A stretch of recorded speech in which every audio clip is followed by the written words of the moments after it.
पिछले 2-3 साल से जो कंज्यूमर डिस्क्रिशनरी डिमांड है, जिसको हम कहते हैं कि बड़ा पैसा खर्च करता है जब कंज्यूमर और रेगुलरली बाई नहीं करता है, जैसे रियल एस्टेट है, ऑटोज हैं, ये दो बड़े डिस्क्रिशनरी खर्चे करता है।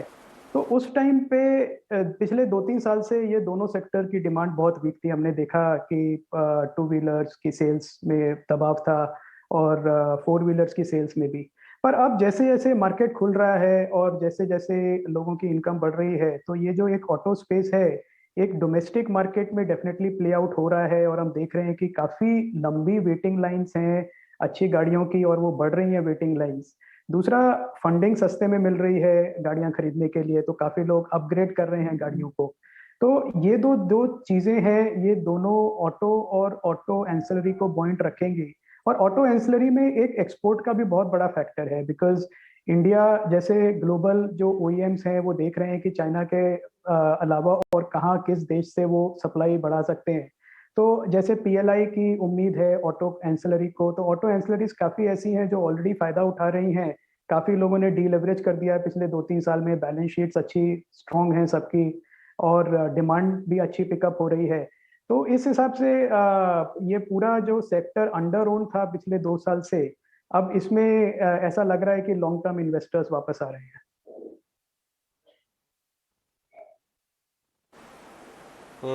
Fair point. इनफैक्ट हमारी कॉलीग नयनतारा राय ने एथर एनर्जी पे कुछ और एक्सक्लूसिव डिटेल्स जानकारी लेके आई हैं, वो आइए जान लेते हैं इस पे भी। फ्राइडे शाम को हीरो मोटोकॉर्प ने अनाउंस किया था कि वो एथर एनर्जी में और पैसे डाल रहे हैं, 420 करोड़ रुपए। उन्होंने ये भी बोला था कि एथर अनाउंस करेंगे कि अब हीरो का क्या परसेंटेज बनेगा, शेयर होल्डिंग क्या बनेगी कंपनी में।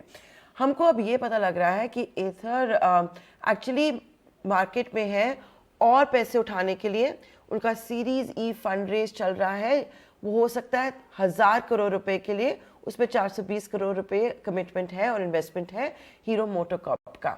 हमको ये भी बताया जा रहा है अपने सोर्सेज से कि ये 1000 करोड़ रुपए जो होगा वो स्केलिंग अप के लिए है, और हीरो की इन्वेस्टमेंट के बाद भी एथर ऑटोनमस रहेंगे, इंडिपेंडेंट रहेंगे, और जो नए फाइनेंशियल इन्वेस्टर्स ज्वाइन कर रहे हैं उनको यही बताया जा रहा है कि वो इंडिपेंडेंट रहेंगे और एक आईपीओ भी होगा। ये काफ़ी ज़रूरी है क्योंकि वीकेंड में काफ़ी बातचीत भी हुई है कि क्या एथर हीरो के सब्सिडरी बन जाएंगे, हीरो क्या एथर को खरीद लेंगे। ऐसे कुछ नहीं हो रहा है। हमको तो यही बोला जा रहा है क्योंकि एथर अपने और पैसे उठा रहे हैं। अगर आप एथर को भी अभी देखेंगे, उन्होंने अक्टूबर में ऑलमोस्ट 30% मार्केट शेयर को कमांड किया था। अगर हम रेवेन्यूज़ की बात करें टू व्हीलर ईवी मार्केट में, नवंबर दिसंबर में काफ़ी डिस्ट्रप्शन चली है ईवी मार्केट में, तब भी एथर ने कम से कम 7000 बाइक्स तो बेच चुके हैं। उसके बाद एक प्राइस हाइक भी अनाउंस की गई है। तो यही हमें बताया जा रहा है कि हीरो मोटोकॉर्प देख रहे हैं कि उन्होंने स्ट्रेटेजिक इन्वेस्टमेंट किया है, लेकिन वो स्ट्रेटेजिक इन्वेस्टमेंट में वैल्यू अनलॉकिंग भी हो रही है। तो हीरो भी देख रहे हैं कि एक्चुअली ऐसे ही न्यू एज कंपनीज को बिल्ड किया जाता है। तो आप देखते रहिए ईटी नाउ स्वदेश को, हम आपके लिए सारी खबरें ला रहे हैं। और हमको एक और खबर मिली है कि हीरो और एथर इस साल काफ़ी कोलैबोरेशंस भी करेंगी। तो हीरो अपना खुद इलेक्ट्रिक व्हीकल को अनाउंस करेंगे मार्च में, दुनिया को दिखाएंगे, लेकिन हम कोलैबोरेशंस भी देख सकते हैं एथर के साथ, जैसे चार्जिंग इंफ्रास्ट्रक्चर वगैरह। इस बार फिर से एक एक्सक्लूसिव खबर लेके आए और इसका इम्पैक्ट ये हो रहा है कि आज हीरो मोटोकॉर्प डे हाई पे भी है, 5% की मजबूती के साथ भी है, और ये पूरे कन्विक्शन को भी सुधार रहा है। हमारे साथ बातचीत करने के लिए अभय हैं। अभय, जैसे अभी अजय भी आपसे पता कर रहे थे कि ऑटो कंपनीज के बारे में, तो और इनकी जो रिस्ट्रक्चरिंग हो रही है इसके बारे में, तो मार्केट को पता ही है और चल भी रहे। एक्चुअली ईवी की जो पूरी थीम है ये सिर्फ ऑटो पे नहीं है, अब ऑटो एंसिलरीज पे भी जोरदार असर दिखा रही है। आज देखिए जैसी ही खबरें आई हैं पीएलआई की बैटरीज को लेकर आई, एक्साइड, अमर राजा जैसे शेयर्स भी चले हैं। तो अभी कुछ ऐसा भी हो सकता है क्योंकि थीम बहुत बड़ी है, हमें ऑटो एंसिलरीज में स्पेशली बैटरी वाली कंपनीज पे भी ध्यान देना चाहिए, क्योंकि ईवी में एक्चुअली सोल जो है वो बैटरी है। बिल्कुल ठीक बात है। और देखिए, ये इंडिया में नहीं, ग्लोबली बहुत ज्यादा आर&डी चल रही है बैटरी टेक्नोलॉजी में। कंपनीज हैं जो सिर्फ बैटरी टेक्नोलॉजी में स्पेशलाइज कर रही हैं, और काफी पैसे भी रेस किए हैं और काफी एडवांस भी हैं। उसकी केमिस्ट्री को एनालाइज कर रहे हैं, काफ़ी लोग इसको डिफरेंट तरीके से बैटरी टेक्नोलॉजी को यूज़ कर रहे हैं। कोई ऐसा कर रहा है कि हम ऐसी बैटरी बनाए जो फास्ट रिचार्ज हो जाए, कोई ये कह रहा है कि हम हल्की बैटरी बनाए, क्योंकि गाड़ी में सबसे ज़्यादा वेट ईवी में बैटरी का होता है, सबसे ज़्यादा खर्चा ईवी में 2 व्हीलर 4 व्हीलर में बैटरी का होता है। तो बैटरी टेक ऐसा स्पेस है कि यहाँ दुनिया भर में बड़े बड़े इन्वेस्टर्स ने बड़े बड़े बेट्स ली हुई हैं, और फ्रेंकली इसमें मुझे नहीं लगता कि कोई लेगेसी बैटरी कंपनी या लेगेसी ऑटो कंपनी इसमें लीड ले पाएगी फ्रेंकली, क्योंकि ये ऐसा स्पेस है जहाँ पे ये प्योर R&D वाला है। तो एक जैसे टेस्ला ने किया, टेस्ला का कोई लेना देना नहीं था ऑटो इंडस्ट्री से, पर उन्होंने आके सबसे सबसे वैल्यूएबल ऑटो कंपनी बन गए। तो उसी तरह से इंडिया में भी कंपनीज आएंगी जो ऐसी बैटरियां बनाएंगी जो कि 2 व्हीलर और 4 व्हीलर को बूस्ट करेगा।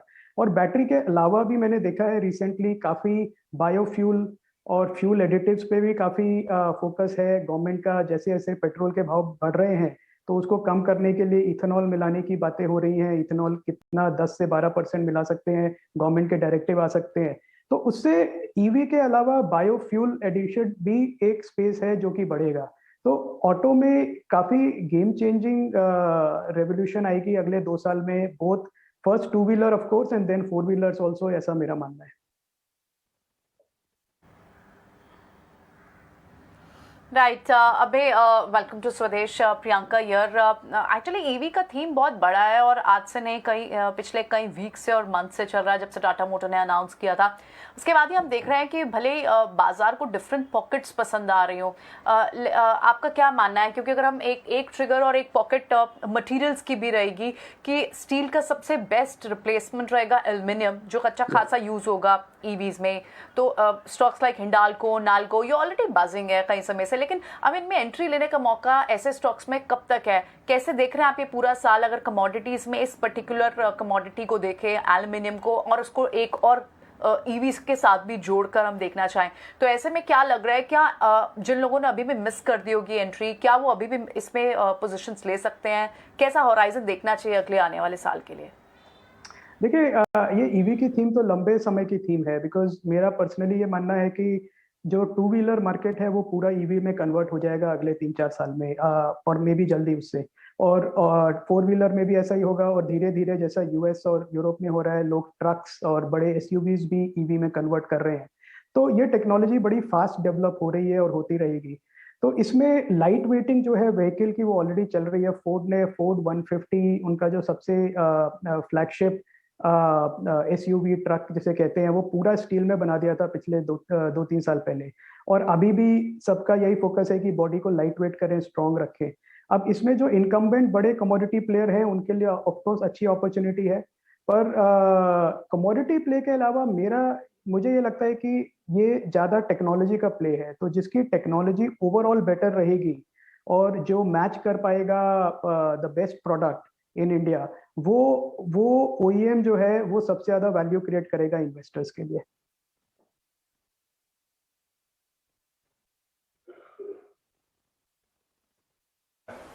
अभय, मैं आपसे लेंडर्स के बारे में बात करना चाहूँगा। Private sector lenders, HDFC bank की कमेंट्री, एक्सिस से क्या उम्मीद करें, बजाज फाइनेंस से क्या उम्मीद करें। बट एक मोमेंट के लिए होल्ड करिए, मैं अपने कॉलीग से एक बार ये जान लेते हैं कि बजाज फाइनेंस के नंबर्स में बाजार क्या उम्मीद करके बैठा है। उपासना, इंडिया की सबसे बड़ी consumer finance company Bajaj finance अपने Q3 FY22 के नंबर्स रिपोर्ट करने वाली है। आइए देखते हैं कि हम हेडलाइन नंबर्स क्या बताते हैं। नेट इंटरेस्ट इनकम का देखा जाए तो हम एक्सपेक्ट कर रहे हैं 28% ग्रोथ उसमें आ सकती है YoY बेसिस पे।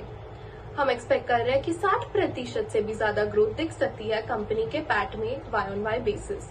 जैसे कि हमने देखा कि कंपनी ने काफी स्ट्रॉन्ग Q3 की अपडेट दी थी, जिसमें AUM ग्रोथ 9% का दिखाई दे रहा था सीक्वेंशियली। हम एक्सपेक्ट कर रहे हैं कि कंज्यूमर फाइनेंस और मॉर्गेज ये ग्रोथ को ड्राइव करेंगे। कंपनी की नेट इंटरेस्ट मार्जिन में देखा जाए तो वहां पे भी हम इम्प्रूवमेंट देख सकते हैं on the back of lower funding cost.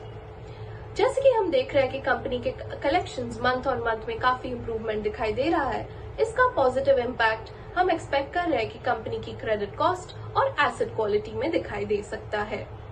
आइए देखते हैं कौन से फैक्टर्स हैं जो हम काफी नजदीकी से देखेंगे, जो मैनेजमेंट कमेंट्री में दिखाई देगी। कंपनी का बिजनेस आउटलुक, कंपनी का पेमेंट बिजनेस ट्रैक्शन और कंपनी का आउटलुक फंडिंग कॉस्ट और मार्जिन में क्या होने वाला है, ये हम काफी कीनली देखेंगे। अभय, आपने एचडीएफसी बैंक की कमेंट्री से क्या देखा, क्या आपके टेकअवेज थे? क्योंकि उसका अंडर परफॉर्मेंस तो रिवर्स नहीं होने को, मतलब हो ही नहीं रहा एकदम, चाहे जैसा भी कमेंट्री आए, चाहे टेक्निकल इश्यूज खत्म हो गए। और इस लाइट में आप आईसीआईसीआई बैंक और एक्सिस की परफॉर्मेंस को इस बार कैसा देखते हैं? अजय, या बिल्कुल ठीक बात है आपकी। मार्केट लीडर है एचडीएफसी बैंक, रिजल्ट्स उम्मीद से अच्छे थे और कमेंट्री भी काफ़ी पॉजिटिव थी। तो एज एन इन्वेस्टर उम्मीद तो सबकी यही थी कि भाई मार्केट में उसको रिवॉर्ड मिलेगा, पर अभी तो नहीं लग रहा कि इमीडिएटली कुछ ऐसा रिवॉर्ड मिलने वाला है।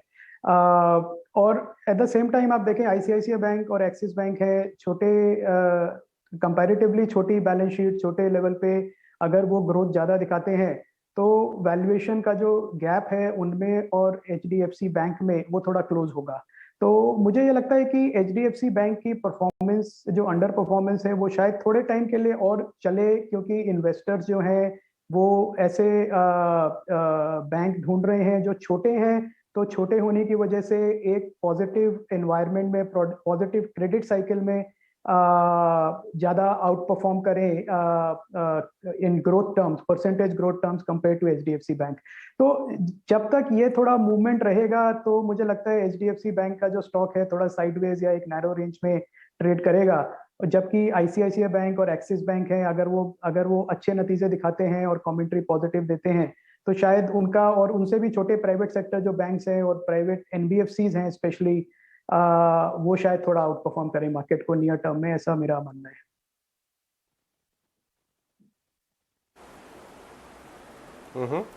अबे एक सवाल मेरी तरफ से है, डोमेस्टिक सिक्लिकल्स की हम बात ही कर रहे हैं तो रियल एस्टेट को भी एक बार कंसिडर करना ज़रूरी होगा। एक पॉकेट तो हमने देखी है, वहाँ पे ओबरॉय हो गया, आपका लोधा हो गया, मैक्रोटेक, उनको इंस्टीट्यूशनल सपोर्ट बहुत मिला और काफ़ी बाइंग आई उधर। डीएलएफ भी एक for that matter. India bull real estate जहाँ पे एक ट्रांजैक्शन हो रहा है एम्बेसी का, उसकी तरफ कोई देख भी नहीं रहा है। आपको उसमें केस लगता है, या आपको लगता है जब तक एम्बेसी क्लियरली आके नंबर्स पे बात नहीं करेगा कुछ उसको टच नहीं करेगा स्टॉक को? हाँ, देखिए रियल एस्टेट हम देखते हैं, गोदरेज प्रॉपर्टीज हमारे पोर्टफोलियो में भी है और इसकी वजह से हम बाकी सब प्लेयर्स को भी देखते रहते हैं। तो इंडिया बुल्स एक अच्छा इंटरेस्टिंग केस है जहाँ पे रिस्ट्रक्चरिंग हो रही है और काफी टाइम से हो रही है। पर क्लियरली अब यही है कि जो उस कंपनी को चलाएगा तो उसका क्या आउटलुक है और क्या क्लियर गाइडेंस है बिजनेस की तरफ, और मोस्ट इम्पोर्टेंटली बैलेंस शीट की तरफ कि कहाँ पे वो पैसा एलोकेट करेंगे, कैपिटल एलोकेट करेंगे। वो थोड़ी क्लैरिटी आएगी तो फिर इन्वेस्टर्स को ज्यादा कॉन्फिडेंस मिलेगा। तो आई थिंक, पर मुझे लगता है कि जिस तरह से उनका प्रोसेस चल रहा है ऐसी क्लैरिटी थोड़ी जल्दी आनी चाहिए।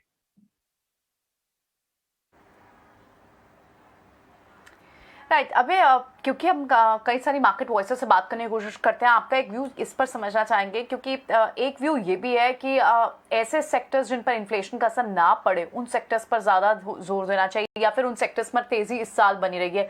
आप ऐसे कौन से पर्टिकुलर थीम्स हैं जिन्हें आप फोकस करें, जहाँ आपको लगता है कि यस इन्फ्लेशन का ट्रिगर यहाँ नहीं है और यहाँ पर क्लियरली आपको पैसा बन सकता है? देखिए, हेल्थ केयर एक ऐसी इंडस्ट्री है जिसमें हमको लगता है कि काफ़ी अपॉर्चुनिटीज़ हैं हर तरह के प्लेयर्स की। और हर तरह के प्लेयर्स की बात करूं तो हॉस्पिटल्स हैं, उसमें डायग्नोस्टिक्स हैं, उसमें आपके फार्मेसी हैं। तो ये एक स्पेस है जहाँ पे मुझे लगता है सारे ही प्लेयर्स जो हैं, जो अपना बिजनेस अच्छे से चला रहे हैं, सभी बेनिफिट करेंगे, क्योंकि हेल्थ केयर के ऊपर जो स्पेंड है लोगों का वो बढ़ेगा और स्पेशली कोविड की वजह से ज़्यादा ध्यान गया है इसकी तरफ। दूसरा, मुझे लगता है एक थोड़ा काउंटर इंट्यूटिव व्यू है, क्योंकि एक फूड इन्फ्लेशन से लोगों को लगे कि भाई इम्पैक्ट आएगा, पर मैं जो देख पा रहा हूँ जो F&B कंपनीज हैं जैसे डोमिनोज हैं, इवन हार्ट कासल हैं, और जो भी उनके सपोर्टिंग एंसिलरी फूड इंडस्ट्रीज हैं, मुझे लगता है कि थोड़ा प्राइस इन्फ्लेशन के बावजूद डिमांड अच्छी रहेगी, क्योंकि एक कंज्यूमर डिमांड का ट्रिगर काफी अच्छा है उस स्पेस में। और तीसरी इंडस्ट्री जो हम देख रहे हैं, जो कि जिसका इन्फ्लेशन से एक्चुअली कुछ लेना देना नहीं है, पर ग्रोथ ही ग्रोथ है, वो है कंज्यूमर टेक और कंज्यूमर इंटरनेट कंपनी जिन्हें हम कह सकते हैं। तो एक कंपनी है एप्पल, उसका एग्जांपल लें तो वो एक एडवर्टाइजिंग टेक कंपनी है मोबाइल के लिए। तो जैसे जैसे कॉर्पोरेट बजट्स बढ़ रहे हैं डिजिटल टेक्नोलॉजी में, डिजिटल एडवर्टाइजिंग के लिए, और दूसरी तरफ लोग ज़्यादा समय अपना व्यतीत कर रहे हैं मोबाइल फोन्स पे, मोबाइल ऐप्स पे, तो एप्पल जैसी कंपनी है गोल्डन स्पॉट में है कि उनको सिर्फ एक तरफ से ज़्यादा बड़े बजट को यूज़ करके और ज़्यादा एड्स डिलीवर करने हैं। तो ये consumer internet, health care, F&B, मेरे को लगता है ऐसी 3 इंडस्ट्रीज हैं जो इन्फ्लेशन से ना उनको कोई नुकसान नहीं होगा बल्कि फायदा ही होगा।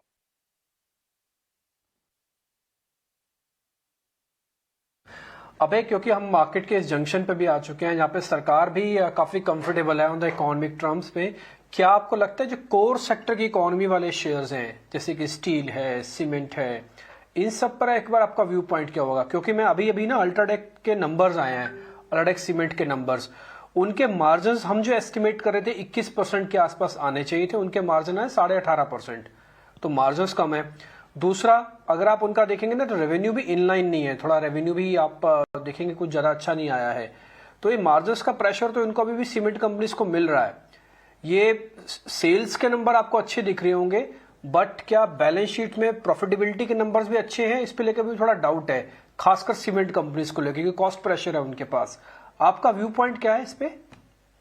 देखिए, हम जो थोड़ा एनालिसिस किया था अभी रिसेंटली सीमेंट इंडस्ट्री का नॉर्थ में भी और वेस्ट में, तो हमें तो यही देखने को मिला कि मार्केट बहुत कॉम्पिटिटिव है। अभी भी लोग 15 रुपए की कंपनियां हाइक लेती हैं और उसके अगले दिन से ही 5, 10, 8 रुपए के डिस्काउंट देना शुरू कर देते हैं। तो ऑफटेक नहीं है सर जो अभी इस टाइम पे। मैं आपको बताऊं तो मेरी जो डीलर से बात हुई लास्ट वीक, तो मुझे ये पता चला कि जो सिर्फ गवर्नमेंट की स्पेंडिंग है, सिर्फ उस पे सीमेंट इंडस्ट्री की फिलहाल अभी की डिमांड है, प्राइवेट डिमांड अभी इतनी तेज नहीं है।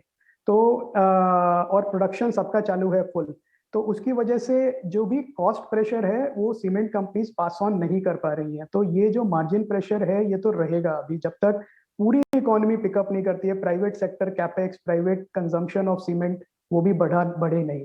तो और ये सिर्फ सीमेंट इंडस्ट्री का नहीं है, ये कोर इंडस्ट्री का ही ये इश्यू है कि ऊपर से हमको सबको लग रहा है कि भाई अच्छी डिमांड होगी, प्राइस मिलेगा, ऊपर में मिलेगा, पर गवर्नमेंट के अलावा अभी प्राइवेट पिकअप डिमांड की नहीं है। तो जब तक ये नहीं पिकअप होती है तब तक मार्जिन अंडर प्रेशर रहेंगे। पर एट द सेम टाइम इस बेसिस पे अगर करेक्शन आते हैं इन मार्केट लीडर स्टॉक्स में, इंडस्ट्री लीडर स्टॉक्स में, तो जो लॉन्ग टर्म इन्वेस्टर्स हैं उनके लिए अच्छा एक अपॉर्चुनिटी भी है इनको अपने पोर्टफोलियो में लेने के लिए।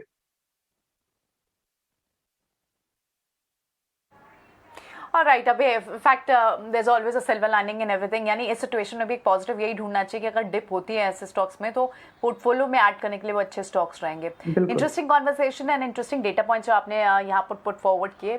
Pleasure to have you on the show. शुक्रिया आज समय देने के लिए। अभी